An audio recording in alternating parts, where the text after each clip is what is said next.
Эрүүл мэндийн яамнаас санаачлан хэрэгжүүлж буй 24/3 буюу шүдэ 100% үндэсний аяныг хэрэгжүүлэх үйл ажиллагаанд хаан дүүргийн эрүүл мэндийн төв 14 ажлыг зохион байгуулж байна.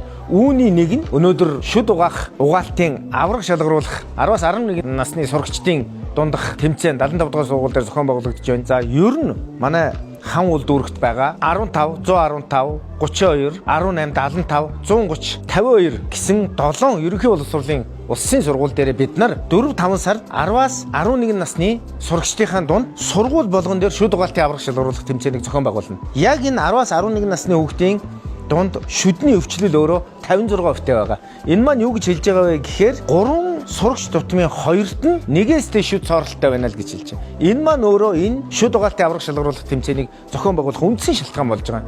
Зөвхөн шүд угаалтын авраг шалгаруулах тэмцээний дор бид 5 ажил зохион байгуулж байгаа. Хамгийн ихнийх нь шүдээ яавал зөв тогтмол угаах вэ? Бид нар их цагаа сургуулийн орчинд өнгөрөөж байна. Энэ дээр энийг яаж холбож арга зүгээр хангаж дадлагжуулах. Хоёрт нь шүдээ угаахдаа яавал зөв арга техникээр ямар бүтээгдэхүүнийг хэрхэн сонгож хэрэглэх вэ гэдэг дээр. Гуравдугаар зөв хооллолтын тухай. Амны өндийн эрүүл байхад энэ хооллолтын асуудал дээр бид нар ажиллаж байна. За дөрөвдүгээрт нь шүдээ тогтмол үзүүлж байх тухай. Тавдугаарт нь сургагч, яг энэ чиглэлийн сургагч багш нарыг бид нар сургууль дээр нь бэлдэж байна. За зөвхөн бид сурагчдаа авраг шалгаруулах тэмцээнийг энэ үйл ажиллагааг явуулахаас гадна бид нар 8-9 сард 8-аас 9 настай сурагчдын дунд 10-11 сард бид нар 6-аас 7 настай сурагчдын дунд зохион байгуулна. За ингээд 12 сард саяны ярьсан 7 сургуулийн сургууль болгоноос бүлэг болгоноос шалгарсан тэр багууд хаан дүүргийн хэмжээний авраг шалгаруулах тэмцээнд шүд угаалтын авраг шалгаруулах тэмцээнд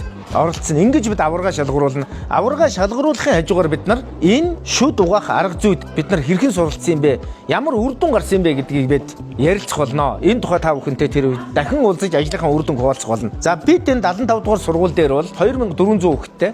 Энэ 2400 хүүхдийг 2024 онд бид нар 100% үзлэг өрсөн сэргийлэлт оруулсан. 64 бүлгийн 1688 хүүхдийг шүдийг эмчилж эрүүлж байсан. Өнөөдөр хяналтын үзлэгээ хийгээд ажиллаж байна. Бидний цаашдын 2030 хүртэлх зорилго бол саяны нэрлсэн 7 ерөнхий боловсролын сургуулийнхаа 6-аас 11 настай сурагчдын шүдний эрүүл мэндийг, амны өндийн эрүүл мэндийг сахин хамгаалах, ялангуяа шүдээ зөв угаах гэдэг энэ аргачлалаар дамжуулж амны өндийн эрүүлэх цаашдынхаа эрүүл хүүхэд, эрүүл Монгол хүн бий болох үндсэн нөхцөлийг тавьж ажиллаж чадна гэж зорилго тавиад ажиллаж байна.